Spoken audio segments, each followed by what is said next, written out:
नमस्ते विद्यार्थियों, मैं ताराचंद व्याख्यात इतिहास राजपूत ऑनलाइन क्लास में एक बार आपका पुनः स्वागत है।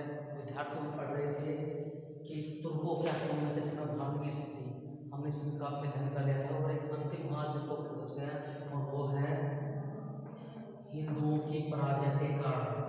हिंदुओं की पराजय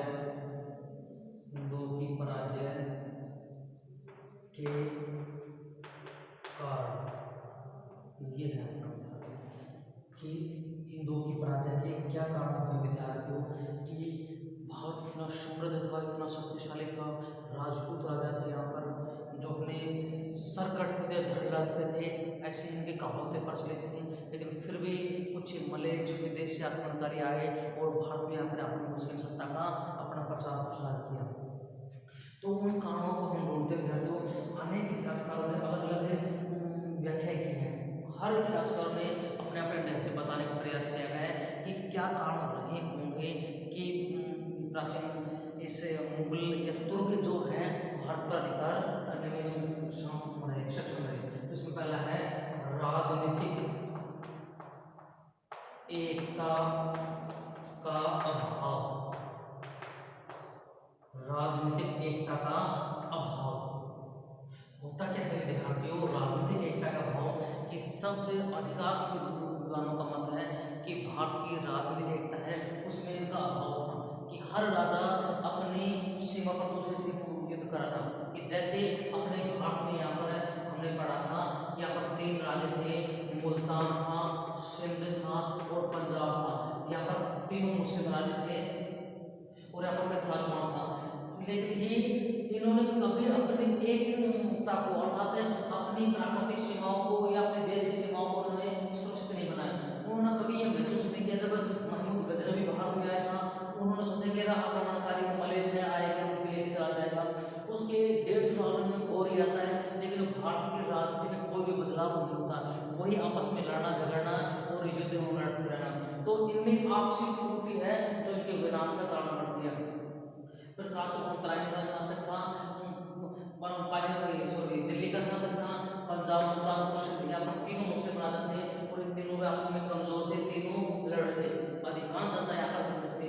लेकिन विद्यार्थियों राज्य के अपने देश की सीमाएं सुरक्षित न होने के कारण इन्होंने धीरे धीरे अपने भारतीय सीमाओं में आना किया। जब भारतीय सीमा में आ भी गए, जैसे कि जब पृथ्वीराज चौहान से युद्ध हो रहा था मोहम्मद गौरी का, तब जयचंद कन्नौज का राजा जयचंद चुपचाप बैठा था कि मन तो उसका मरना है, मुझे थोड़ी मरना। अगर जयचंद पृथ्वीराज चौहान का साथ देता और मोहम्मद गौरी को हरा देते यहाँ पर, तो आज भारत की स्थिति शायद ही कुछ और होती विद्यार्थियों। लेकिन हमारे आपस से तो सिर्फ आपसी व्यवस्था होता, यही इनका कारण है कि हम हारने में भारत में विदेशी ताकतें घुसाई और भारत जो शक्तियाँ थी, भारतीय की शक्ति थी वो धीरे धीरे कमजोर होती गई। तो विद्यार्थियों सबसे पहला है राजनीतिक एकता का भाव, अर्थात हम भारतीयों को राजनीतिक एकता का भाव नहीं था। और विद्यार्थियों आज एक गुड ज्ञान बताऊं, जितना मैंने दिमाग लगाया विद्यार्थियों, आज देखो हमारा आज भारत में कौन है? नरेंद्र मोदी है जो दिल्ली का प्रधानमंत्री, एक तरह से देश का राजा है। इसकी सबसे पहले नीतियां थी, सबसे पहले है विदेश नीति और फिर दूसरी है सीमा सुरक्षा, दूसरी नीति आती है सुरक्षा सीमा। अपने फर्स्ट काल में दुनिया के लगभग अधिकतर देश घूमा है, क्योंकि इसको मालूम है अगर किसी के पास जाएंगे तो ही अगला मदद करेगा, अन्यथा नहीं करेगा। इजराइल पहले भी था और मोदी के आने के बाद आज कहते हैं कि मैं आपसे दोस्त हूँ। इजराइल खुद कहते हैं कि मैं दोस्त हूँ, और अपनी लेटेस्ट टेक्नोलॉजी है जो इंडिया को दी है। तो जब हम पहल करेंगे विद्यार्थियों तो ही अगले वाला कोई पहल करेगा, अन्यथा बैठे रहने से कुछ भी नहीं होगा। इसकी फर्स्ट नीति विदेश नीति जो बहुत ही कारगर है, और जो विद्यार्थियों विदेश नीति है आचार्य चाणक्य भी इस विदेश नीति को मानते हैं। आचार्य गोखले कहते हैं कि देश की विदेश नीति है मजबूत होनी चाहिए, हमें अधिक से अधिक देशों से अपनी मित्रता का व्यवहार करना चाहिए। दूसरा है सीमा सुरक्षा। अरे जब हमारा देश ही सुरक्षित नहीं रहेगा तो हम कैसे सुरक्षा रहेंगे? तो इनकी दूसरी प्राथमिकता है सीमा सुरक्षा। आज विद्यार्थियों एक समय था कि भारत जब क्रिकेट मैच खेलता था, जब भारत क्रिकेट मैच खेलता था तो जिम्बाब्वे से भी हार जाता था। इंडिया में जब अजहरुद्दीन कप्तान हुआ करता था, उस समय इंडिया जिम्बाब्वे से भी हार जाता था, डर लगता था। लेकिन जो ही सौरव गांगुली आया उसके बाद में जब धोनी आता है और धोनी की कप्तानी में हम ऑस्ट्रेलिया को मात देते हैं, ऑस्ट्रेलिया बचना बिल्कुल ठीक नहीं है। ऐसे विद्यार्थियों को मजबूत नेतृत्व होना चाहिए। हम है जो कांग्रेस ने काम किया था कि पाकिस्तान बार बार मैं परमाणु हमला कर दूंगा, मैं परमाणु हमला कर दूंगा, कि हमें बार बार धमकी देते थे और हम कुछ नहीं करते थे। हमारे संसद पर हमला हो गया, हम कुछ नहीं बोले, यूएनओ में हम चिट्ठी लिखने गए थे, यूएनओ में हम चिट्ठी लिखने गए थे कि हमारे हमला हो गया, हार्ट पर हमला हुआ था, संसद हमारा दिल है विद्यार्थियों, और वहां पर हमला हुआ था और हम यूएनओ को चिट्ठी लिखने गए थे कि हम पर हमला हो गया। लेकिन इस बार उसी यूएनओ ने बताया है, उसी अमेरिका ने बताया है कि भारत कुछ बड़ा करने वाला है। जब ये पूरी हमला हुआ था, सर्जिकल स्ट्राइक हुई थी, बालाकोट वाली सर्जिकल स्ट्राइक हुई थी और हमारे अभिनंदन को पकड़ लिया था, उसी दुनिया के सबसे बड़े राष्ट्र अमेरिका के प्रेसिडेंट को प्रेस के सामने आकर कहना पड़ा कि अरे सुनो रे, भारत कुछ बड़ा करने वाला है। और जब कोई बड़ा ये बड़ी बात कहता है तो वो ही जानता कि बड़ा कितना बड़ा होता है। तो इस बार उसी यूएनओ ने आकर बताया था कि भारत बड़ा करने वाला है। तो ये होती विद्यार्थी मजबूत नेतृत्व की क्षमता। आज चाइना हमारा सबसे बड़ा दुश्मन है, लेकिन सीमा पर डटा हुआ है, उसकी हिम्मत नहीं कि अंदर आ जाए, क्योंकि मजबूत क्या है, मजबूत नेतृत्व में हमारा देश है। और जिसमें निर्णय लेने की क्षमता होगी, तत्काल निर्णय लेगा, वो ही आगे जाएगा। और मोदी में ये है वो निर्णय लेने की क्षमता है। हमारे यहाँ सीमाएं सुरक्षित है, कोई विदेश हमारे यहाँ पर विदेश ताकतें हमारे अंदर प्रवेश नहीं कर सकती। लेकिन हमारे उस समय सबसे मैच करनी थी विदेश नीति का भाव, जो राष्ट्रीय एकता थी वो पूरी तरह से टूट फूट गई थी। हमने हमारे देश की सीमाओं को सुरक्षा नहीं किया, सिर्फ अपने राज्य तक बने रहे, बाकी देश की सीमाओं को हमने कोई सुरक्षा नहीं की। जैसे सबसे बड़ा उदाहरण है, जब पृथ्वीराज चौहान तराइन का युद्ध लड़ रहा था तो जयचंद चुपचाप बैठ गया, नहीं वो सोचता कि ये कोई विदेशी मलेच है तो क्यों ना मैं यहाँ पर आऊँ इसको हराऊं, लेकिन उन्होंने अपनी अपनी सीमाओं की सुरक्षा की। तो पहला कारण निकल रहा था विद्यार्थियों, राजनीतिक एकता का भाव क्या था। हमारे देश में सबसे ज्यादा है राजा आपस में बटे हुए थे और उनमें राजनीतिक एकता का अभाव था। विद्यार्थियों दूसरा का है सामाजिक एकता का अभाव। ये सबसे बड़ा कारण निकल कर आता विद्यार्थियों, सामाजिक एकता का अभाव। इस समय क्या हुआ था विद्यार्थियों, जो हमारा पवित्र धर्म था वैदिक धर्म, इस वैदिक धर्म में कई त्रुटियां आ गई थी, अर्थात ब्राह्मणों ने अपने आप को सर्वस्व मानने लगे थे कि हम ही धर्म के रक्षक हैं, हम ही धर्म के पालन करने वाले हैं। और इसको मान्यता किसने दी थी, क्षत्रियों ने, अर्थात 4 वर्ण हो गए, क्षत्रिय, ब्राह्मण, वैश्य और शूद्र, ये 4 वर्ण थे। इन 4 वर्णों में धर्म के ज्ञान को बोल पाएंगे ब्राह्मण कि हम ही धर्म को बोल पाना है, और क्षत्रिय जो ताकतवर थे, राजकाज करते थे, इन्होंने उनको मान्यता दी कि ब्राह्मण सबसे पूजनीय होगा, मान्य होगा, और दूसरे नंबर पे हम होंगे जो राजकाज करेंगे। तो विद्यार्थियों हिंदू धर्म का ठेका इन्हीं 2 वर्णों ने ले लिया, बाकी जो वैश्य और शूद्र हैं ये निम्नतम तबके के विद्यार्थियों, इन पर अत्याचार होते थे, ऊंच नीच, जात पात, खान पान, इनका सब कुछ अलग होता था। तो इसमें क्या है कि जो हमारा सामाजिक एकता थी वो टूटने लगी। विद्यार्थियों कोई भी है, सबसे बड़ी बात है इसको मैं इस आधार पर समझाऊंगा कि हमारे इसमें वैश्विक महामारी चल रही है पूरी दुनिया के सामने, और वो कौन सी है विद्यार्थियों, कोरोना। पिछले 3 महीने हमारे भारत देश में क्या हुआ, लॉकडाउन रहा, 3 महीने लॉकडाउन रहा। देश की आर्थिक स्थिति खराब होगी, भाई उद्योग धंधे चले नहीं, व्यापार बढ़ चला नहीं, तो हालत खराब होनी थी। तो देश ने आह्वान किया कि भाई इस कोविड महामारी के लिए आप अपना दान दो, और पूरे देश में चाहे सेना हो, चाहे पुलिस हो, चाहे टीचर हो, चाहे आम आदमी हो, हर किसी व्यक्ति ने इस कोरोना महामारी से लड़ने के लिए, इस वैश्विक महामारी से लड़ने के लिए जो पैसे दिए हैं देश को मजबूत करने के लिए। विद्यार्थियों मैं भी मेरी श्रद्धा के अनुसार कुछ पैसों का दान किया है, अलग अलग हर लोगों ने है अपनी श्रद्धा के अनुसार दान किया है इस वैश्विक महामारी से लड़ने के लिए, क्योंकि अब हम सारे साथ हैं इस वैश्विक महामारी पर काबू पा पाए। 3 महीने में तो लोग बर्बाद हो जाते हैं। जो हमारे पड़ोस में थे, जो बिल्कुल कमजोर थे, हमारे पड़ोस में एक माई है जो मारो के बिल्कुल निर्धन थी। एक दिन मैं गया तो वो बिल्कुल गर्मी में बाजरे के रोटी बना, माई क्या करोगे बेटा, कुछ भी नहीं है। मैंने कुछ सामाजिक संगठन से, मैं आर्य समाज को से जुड़ा हुआ हूँ, तो उनसे कहकर मैंने उन माई के लिए कम से कम 1-1.5 महीने का राशन किया। उसके बाद में उसको संभालने के लिए मैं जाता हूँ। तो ये क्या हुआ कि हम किसी भी गरीब को इस लॉकडाउन के अनुसार भूखा नहीं मारने दिया, जितनी जरूरत हो सके हम लोगों को मदद की है। तो ये क्या हमारी एक सामाजिक एकता का तो परिचय है कि हम सारे समाज के लोग, हमने नहीं देखा कि आप किस वर्ण के हो, किस जाति के हो, किस गोत्र के हो, हमने सभी को क्या है ये भूखा है, ये चीज की जरूरत है तो इसको दो। तो ये हमारी सामाजिक एकता का परिचय था।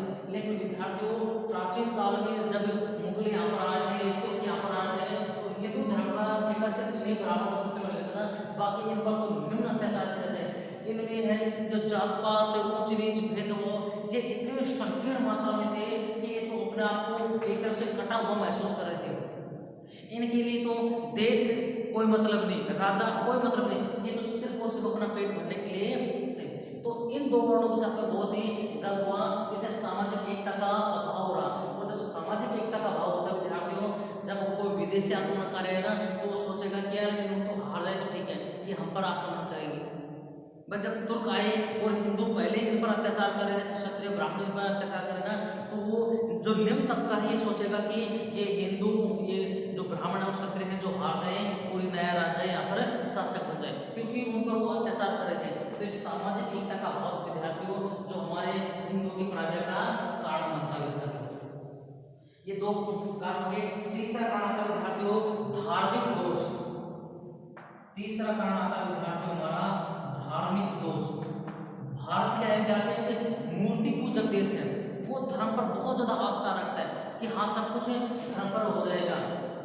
जैसे कि महमूद गजनवी सोमनाथ के मंदिर को लूटने के लिए आया, और जो एक पिंडी थी ऐसे लगती हुई थी, ये ऐसे मंदिर बना हुआ है, ये मंदिर बना हुआ है बीच में मंदिर। तो इन लोगों को ये मालूम था कि तो हमारे भगवान है, इनमें बहुत ज्यादा ताकत है, ये अपना त्रिनेत्र खोलेंगे, इस दुश्मन को नष्ट कर देंगे।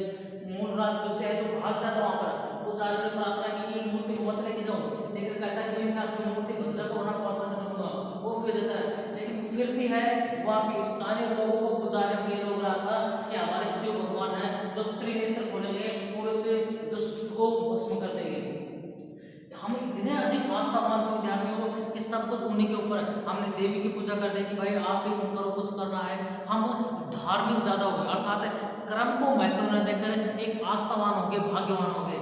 और इस तरह से हमने इन मूर्ति पूजा में विश्वास किया कि हमारे भगवान जागेंगे, हमें शक्ति आएगी, हमें मलेच्छों को हरा देंगे। एक दिन ऐसा आएगा कि हमारी माता प्रकट होगी, मलेच्छों का वध कर देगी। तो सब कुछ कहेंगे धार्मिक दोष, हम धर्म के प्रति अधिक आस्थावान हो गए, हम कर्म न करके सिर्फ और सिर्फ भाग्य का सहारा लेने लगे। यही कारण है कि धार्मिक दोष। मुसलमान क्या है कि जिहाद का नारा दिया, उन्होंने सिर्फ जिहाद का नारा दिया कि हमें, हम अगर युद्ध में मरे तो गाजी फैलाएंगे, हम जिहाद करेंगे, काफिर के खिलाफ युद्ध करें। और इनका कोई मतलब नहीं था हमारी मां पर कटोगे, हमारे देवता पर तुम इनको भस्म देंगे। तो धार्मिक दोष का सबसे बड़ा कारण निकलता है। चौथा था विद्यार्थियों विदेशों से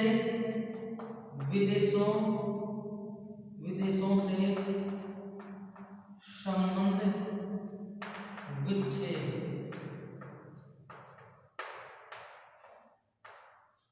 चौथा था विद्यार्थियों विदेशों से संबंध विच्छेद। ये क्या हुआ विद्यार्थियों कि हम भारत में मान लिया कि भाई हम तो ज्ञान विज्ञान के दाता ही हमें, हमारे पास में ज्ञान संस्कृति सब कुछ है, हम तो विदेशों से सीखने की कोई जरूरत नहीं है, विदेशी हमसे लोगों से सीखे जा रहे हैं। और इसी धारणा के चलते इन लोगों ने विदेशी नीति को छोड़ दिया। जैसे मैंने अभी बताया था ना आपको कि मोदी जी की पहली कौन सी नीति है, विदेश नीति। और ये विदेश नीति का कमाल है कि आज भारत की वैश्विक देशों में गिनती होती है। जब भारत का प्रधानमंत्री 56 देश है मुसलमानों के, हमें एक दो देश के प्रधानमंत्री को मालूम होगा, लेकिन आज 56 के 56 देशों को मालूम है कि मोदी कौन है, भारत का प्रधानमंत्री। तो ये किसका कमाल है, विदेश नीति का। जितना हम विदेश नीति में जाएंगे, जितना हम अपना बातें रखेंगे, वही ज्यादा से मान लेगा। लेकिन यहाँ पर क्या होता है कि जो विदेश नीति थी, इस विदेश नीति भी उन्होंने तो मना कर देते रहे, नहीं यार कुछ भी नहीं होता है, हम ही सब कुछ है। हमारी जो युद्ध कला है दुनिया की सबसे अच्छी कला है, हमारे यहाँ पर सबसे अच्छे हथियार बनते हैं, हमारे यहाँ पर है जो अच्छी संस्कृति है, बोलचाल है। और इस तरह से धीरे धीरे इन भारतीय राजाओं ने विदेशों से संबंध विच्छेद कर दिए। और जो ये तुर्क थे, ये तुर्क हर कहीं पर, जैसे गौर प्रदेश से चलकर आते भारत में, जब ये युद्ध करते हैं तो हर जगह पर इनको एक नया अनुभव मिला, एक नई युद्ध पद्धति निकल कर आई और हर चीजों का ज्ञान हुआ।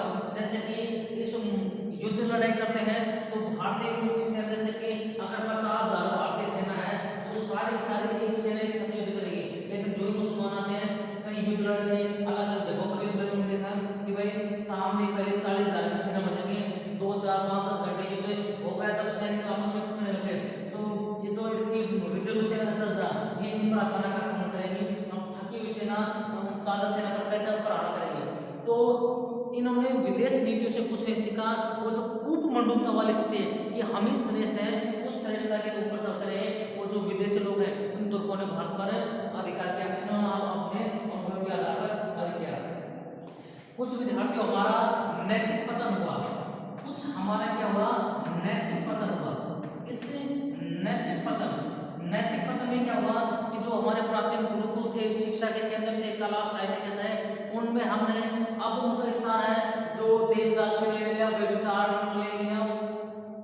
जैसे पहले मंदिर था, हर मंदिर के पास में गुरुकुल होता था जहाँ पर हमारी शिक्षा साहित्य समृद्धि जुड़े होते थे। जैसे नालंदा विश्वविद्यालय था, कुमारपाल विश्वविद्यालय था, उदगीर विश्वविद्यालय था, ऐसे हमारे विश्वविद्यालय हुआ करते थे। लेकिन अब उन विश्वविद्यालयों में वो विश्वविद्यालय बंद हो गए और धीरे धीरे जो हमारे मंदिर थे उन मंदिर में हमने पूजा मूर्ति को भाग बनाना शुरू कर दिया और इन मूर्तियों में क्या हुआ, देवदासियां होने लगी। देवदासियां किसे कहते हैं विद्यार्थियों कि प्राचीन काल में जैसे कि प्राचीन काल से क्या है कि हमारे लड़कियों को पैदा होना शुभ माना जाता था कि वो पैदा होते हैं, जो लड़कियों को मंदिर में छोड़ जाते थे, मंदिर में पालना होता, मंदिर में वहाँ पर क्या है कि पुजारी उनको उठा लेता और उसकी धीरे उनको बड़ा करता, पाल पोषण करता। वहाँ पर देवदासियां पहले की होती वो उनको पालन पोषण करते, धीरे धीरे वो लड़कियां बड़ी होती थी तो उनको नृत्य सिखाया जाता, गाना सिखाया जाता और इन लड़कियों को है जो बाद में राजाओं की सभाओं में भेजा जाता, नृत्य किया जाता, मंदिर में जब कोई राजा आ रहा है उनके सामने नृत्य करवाया जाता। उसके बाद में इन देवदासियों के साथ में संभोग किया जाता था, अर्थात जो मंदिर एक पवित्र जगह है उसको अपवित्र किया जाता, एक तरह से संभोग। अर्थात ये देवदासियां है राजाओं या अमीर व्यक्तियों को खुश करने के काम आती है। और जब देखता है ये लड़कियां लगभग इनके देवदासियों की उम्र होती गई, जैसे 40 प्लस 50 प्लस होगी, अब उनकी शारीरिक सौंदर्यता इतनी नहीं रही, उसके बाद इन देवदासियों को मंदिरों से बाहर निकाल दिया जाता है और ये लोग सड़कों पर आ जाते हैं। और जब सड़कों पर आते तो लोग अरे तो वही उस मंदिर की देवदासी है और इनको पत्थर मारते हैं। इन देवदासियों का तो बहुत बुरा होता था, इनको लोग भीख में लेने रहे देवदासी तो अपवित्र, मालूम नहीं कितने लोगों के साथ किसने सहवास किया है। तो इस तरह से इन देवदासी जो हमारे नैतिक पतन, जो कला संस्कृति साहित्य था, जो हमारी कला संस्कृति साहित्य ज्ञान विज्ञान इनकी जगह हम मंदिरों में देवदासियों ने लेना शुरू कर दिया। ये नैतिक पतन के चलते हमारे शिक्षा का मार्ग अवरुद्ध हो गया और जब शिक्षा अवरुद्ध हो जाएगी तो धीरे धीरे हम मंडूता की स्थिति में आ जाएंगे। तो ये कारण थे जो हमारे हिंदुओं की प्राचीन कारण रहा था। हिंदुओं का जो नैतिक पतन था वो नैतिक पतन पूरी तरह से बंद हो जाता है।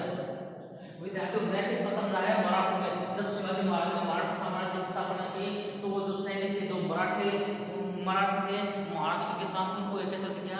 वो 8 महीने तक घुड़सवारी करते और अपने राज्य का प्रसार करते थे। उनके हरम में न कोई लड़कियां रहती न कुछ। जब सैनिक आता तो कुछ साल 2 साल बाद में अपने घर आता था अपनी पत्नी से मिलने के लिए, अर्थात वो युद्ध में लगातार व्यस्त रहते। और इसी कारण औरंगजेब ने 25 साल विद्यार्थियों को दक्षिण भारत में लगा दिए शिवाजी महाराज को दबाने में, लेकिन शिवाजी महाराज कभी उनसे दबे नहीं। तो ये उनका नैतिक पतन नहीं होता, हमारे यहाँ पर नैतिक पतन होगा, इसलिए तुर्क लोग विदेशी लोग हमारे भारत देश में आने लगे। उसके बाद में आता है विद्यार्थियों में सैनिक दुर्बलता। छठा कौन सा विद्यार्थियों, सैनिक दुर्बलता। सैनिक दुर्बलता क्या होती है विद्यार्थियों कि हमारे यहाँ पर तुर्कों में क्या थी, एक सुव्यवस्थित सैनिक संगठन था, अर्थात सेना राजा के अधीन थी। लेकिन हमारे यहाँ पर जो सेना है सामंतों के अधीन थी, सामंतों के अधीन। होता क्या विद्यार्थियों, जो सेना है वो राजा के पास में नहीं रहती थी, जो सेना है ना वो राजा के पास में नहीं रहती थी। जैसे कि अपना एक ये राज्य, ये मानो राज्य तो जो, और ये केंद्र है, ये राजधानी है। राजधानी मांगा, वर्तमान में आप दिल्ली मांगो, तो दिल्ली का राजा जो मोदी है, इस मोदी के पास में अपनी सेना है, जैसे अपना राजस्थान है, गुजरात है, मध्य प्रदेश है, उत्तर प्रदेश है, उत्तराखंड है, पंजाब है, बिहार है, ऐसे सामंत होते थे, उन सामंतों के पास में सेनाएं होती थी और इस सामंत युद्ध लड़ते राजाओं का नेतृत्व करता था। अब सपोज मानो राजस्थान का नेता कौन, गहलोत है, और ये सामंत युद्ध लड़ रहा है, और जैसे सामंत मर गया, सामंत के मरते ही क्या होता है विद्यार्थियों, जैसे सामंत मर गया तो सामंत के मरते क्या है कि वो सेना भाग खड़ी होती थी, और एक तरह जैसे कि गुजरात वाली सेना कहीं पर लड़ाई करना वो संगठन फिसली है, तो उत्तर प्रदेश वाली सेना उसकी मदद नहीं करेगी, अरे वो उसका सामंत आने का मतलब, अर्थात इन सैनिकों में भी एकता का भाव नहीं था। इसलिए विद्यार्थियों भारतीय सेना है जो केंद्र करता है, अर्थात जो अपनी सेंट्रल गवर्नमेंट ना, इंडियन आर्मी है, वो केंद्र का ही है ना। कभी आर्मी वाले से पूछे थे ना, आर्मी वाले जवानों से, वो ऐसे नहीं बताया कि हम राजस्थान के हैं, हम पंजाब के, हम कहाँ से, हिंदुस्तान से, इंडिया से। तमिलनाडु का लड़का भी इंडिया का कहेगा और मणिपुर का लड़का भी इंडिया से कहेगा, अर्थात पूरे देश की कहाँ पर मिलेगा हमें, इंडियन आर्मी देखने मिला, सेना क्या थी, केंद्र कर थी। और यहाँ पर क्या है, सामंतों की अधीन थी, फिर इनकी सामंतों में क्या था, केंद्र, जैसे केंद्र से नौकरी मिलकर राजा इनको महंता देता कि आपका सेना खर्च इतना रहेगा। अब ये क्या है कि सैनिकों को पूरा प्रशिक्षण नहीं देते, न कोई प्रशिक्षण, न उन पर समय समय पर कोई युद्ध की तैयारी, न कुछ उन्नत हथियार, उनको सिर्फ जैसे युद्ध करना हुआ, राजा ने उनको संदेश बजाया कि भाई फलाना सामंत है, आप इतनी सेना लेके आओ, हमें युद्ध में जरूरत है, तो वो सेना जैसे उसके पास 5,000 चाहिए, 14,000, तो कोई खेती में काम कर रहा है किसान, उसको भी ले जा रहा है, कोई जो लोहा काम कर रहा है उसको ले जा रहा है, कोई लोहे का काम कर रहा है उसको ले जा रहा है, अर्थात जो दिन मजदूर वर्ग है उसको भी सैनिक बनाने लोग ले लेते हैं, अपनी अधिक सेना दिखा देते हैं, ताकि वो सेना क्या है, अनुभवहीन रहती है। तो सैनिक दुर्बलता का एक कारण है कि सेना सामंतों के अधीन थी, युद्ध लड़ रहे, सामंत मर गया तो सामंत सेना तितर बितर हो जाती, भाग जाती, उस बाद जब एक सामंत युद्ध लड़ रहा है, उसकी सेना हार रही है, बस लेकिन दूसरा सामंत उसको जाकर वो करते हैं। जैसे विद्यार्थियों मैं आज आपको इतिहास पढ़ा रहा हूँ, आपकी क्या सह रहा हूँ, तो आप मेरे प्रति ज्यादा स्वाभिमान रहोगे, आपका हमारे प्रिंसिपल साहब से कोई लेना देना नहीं है, मैं आपको पढ़ा रहा हूँ तो आप सीधे मेरे कॉन्टेक्ट में हो, मेरे प्रति ज्यादा स्वामी भक्त हो। ऐसे जो सामंत की सेना है, सामंत के प्रति स्वामी भक्त होती थी, न कि राजा के प्रति, उसको अपने सामंत का आगे से राजा साहब को पड़े भाड़ निकले कोई मतलब नहीं है। तो ऐसी सैनिक दुर्बलता की जो हमेशा कारण बनती है, वो जो तुर्कों में सेना थी, ये प्रशिक्षित सेना थी, केंद्रीकृत सेना थी, जो इनकी जीत का कारण बनती है। और इसका विद्यार्थियों अंतिम आती है एक गुप्तचर व्यवस्था, गुप्तचर व्यवस्था। विद्यार्थियों सारी बात है कि भारतीय राजा एक शिथिल राजा के रूप में, उन्होंने न कोई विदेश आक्रमण के लिए न अपने राज्य को सुरक्षित बनाया, वो तो सिर्फ अपने राज्य पर राज करना चाहते थे, उनको इनसे कुछ नहीं लेना देना। एक होती है गुप्तचर व्यवस्था। विद्यार्थियों गुप्तचर व्यवस्था इतनी अपने इंडिया की अपने देशी राजा थे ना, इनकी गुप्तचर व्यवस्था इतनी कमजोर थी कि कई बार तो है विदेशी आक्रमणकारी राज्य में आकर पहुंचता, और उनको तब पता चलता जब राजधानी में आकर पहुंचता ना, तब उनको पता चलता कि यार सेना यहाँ पर आ गई। जैसे मैंने कल पिछले वीडियो में पढ़ाया था यहाँ पर ना, कि जो बंगाल का शासक था कौन, लक्ष्मण सेन है, ये लक्ष्मण सेन है जो राजधानी में था नदिया, राजधानी पहुंचे थे नदिया में, और जो ये बख्तियार खिलजी मात्र विद्यार्थियों 18 सैनिकों के साथ में नदिया में प्रवेश कर जाता है, 18 सैनिकों के साथ में नदिया में प्रवेश कर जाता है। अब सोचो किसी राज्य की राजधानी में 18 व्यक्तियों के साथ में प्रवेश करना किसी दूसरे के लिए कितना कष्टप्रद होगा, लेकिन ये 18 सैनिकों के साथ में अपने प्रवेश कर जाता है। और इस लक्ष्मण सेन की गुप्तचर व्यवस्था वो इतना भी बात होता कि इसकी पूरी सेना आई है, या लक्ष्मण सेन को लगा कि पूरी सेना के बाकी वो लोग मात्र 18 लोग आए थे, तो गुप्तचर व्यवस्था इतनी कमजोर थी। और इसके विपरीत तुर्कों में क्या थी, गुप्तचर व्यवस्था श्रेष्ठ थी। सबसे खासियत क्या थी कि गुप्तचर व्यवस्था क्या थी, श्रेष्ठ थी विद्यार्थियों। और ये श्रेष्ठ गुप्तचर व्यवस्था इतनी महान थी कि, और भारतीय दूसरी बात है कि यहाँ पर भारत में एक तरह से कि ये लोग मिल जाते थे, कैसे लोग, विश्वासघाती लोग। भारत में सबसे ज्यादा विश्वासघात, ये विश्वासघात सबसे ज्यादा विश्वासघाती लोग यहाँ पर रहते थे। किसी तुर्कों ने किसी को लालच दिया और अपने तरफ बुला लिया, सेना में उच्च पद दे दिया, उनको अधिक सारा धन दे दिया, और सामने वाले की सारी कमी उनसे उड़ा दी। तो यहाँ भारतीय राजाओं के पास में विश्वासघातों के भी ये विश्वासपात्र जो कब थे, विश्वासघाती ज्यादा जैन लोगों की विजय होती है। तो विद्यार्थी आज का वीडियो अपना हिंदुओं के पराजय कारण तुर्कों के भारत में आगमन में है, हिंदुओं के पराजय का कारण है राजनीतिक एकता का भाव। ये कभी राजा एक दूसरे से मिलकर न रहे, हमेशा एक दूसरे युद्धों में विजय रहे। एक सामाजिक अर्थात हमारी जो वर्ण व्यवस्था थी उसमें दो ही वर्णों ने सर्वोच्च स्थापित कर ली, बाकी ये रहने लगे। और इस वर्ण व्यवस्था का सबसे बड़ा फायदा इन मुसलमानों को मिला। इन मुसलमानों में वर्ण व्यवस्था होती नहीं थी, तो जब ये अपने आ रहे थे भारत में आक्रमण करने के लिए, तो इनके उल्लेमा भी साथ थे और धर्म प्रचार कर रहे थे। तो जो नीचे वाला तबका था ये मुसलमान धर्म ग्रहण करने लगा। धार्मिक दोष मुसलमानों में जिहाद का नाम देकर युद्ध लड़ते थे, और इनमें क्या है कि देवी देवताओं के ऊपर आस्था रखा कि हमारे देवी प्रकट होगी, हमारे प्रभु प्रकट होंगे और वो करेंगे। इन्होंने कूप मंडूकता की स्थिति के चलते है अपने राज्य का सर्वनाश करा दिया, विदेश में संबंध स्थापित कर दिए। विदेशों में नई क्या टेक्नोलॉजी है, युद्ध कैसे करते हैं, कोई मतलब नहीं, ये तो अपने आप को श्रेष्ठ मानने लगे। और नैतिक मतलब कला संस्कृति साहित्य ज्ञान का नैतिक देवी आश्रम में इन जगह ले लिया। सैनिक दुर्बलता, केंद्रीकृत सेनाएं थी, सामंतों के अधीन थी और सामंतों के प्रति स्वामी भक्ति। गुप्तचर व्यवस्था, भारत इंडियन गुप्तचर व्यवस्था या देशी राजाओं की गुप्तचर व्यवस्था थी कि लक्ष्मण सेन की राजधानी में 18 व्यक्ति लेके बच गया, लेकिन गुप्तचरों को मालूम नहीं पड़ा कि हमारे यहाँ पर है। तो ये सारी चीजें थी जो हमें प्राचीन समय की जानकारी तो हमारी हिंदुओं के प्राचीन के कारण बनती है। आपके विद्यार्थियों का नेक्स्ट वीडियो